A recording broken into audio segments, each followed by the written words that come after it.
আপনারা দেখছেন news now, খবরের নতুন ভাষা।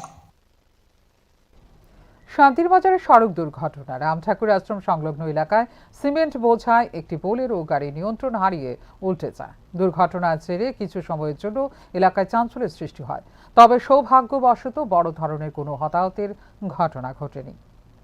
জানা গেছে, TR08A1719 নম্বরের সিমেন্ট বোঝাই বোলেরো গাড়িটি শান্তির বাজারের দিকে যাচ্ছিল।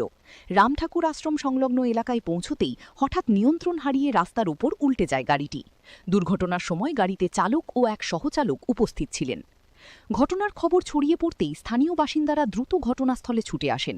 দুর্ঘটনায় গাড়িটির সামনের অংশ ক্ষতিগ্রস্ত হলেও চালক ও সহচালক অল্পের জন্য রক্ষা পান। চালকের দাবি, সামনে চলে আসা একটি মোটরসাইকেলকে বাঁচাতে গিয়ে তিনি হঠাৎ গাড়ির নিয়ন্ত্রণ হারিয়ে ফেলেন। এর ফলেই সিমেন্ট বোঝাই গাড়িটি উল্টে যায়।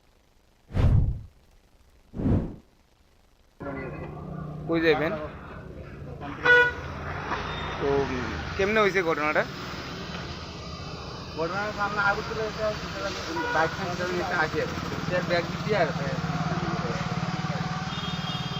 গাড়িতে কয়জন ছিল? দুজন।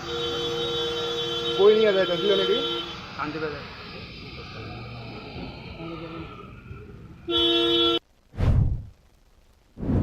যদিও এই ঘটনায় কোনো প্রাণহানির খবর নেই, তবুও ব্যস্ততম সড়কে এমন দুর্ঘটনা আবারও পথ নিরাপত্তা নিয়ে প্রশ্ন তুলেছে।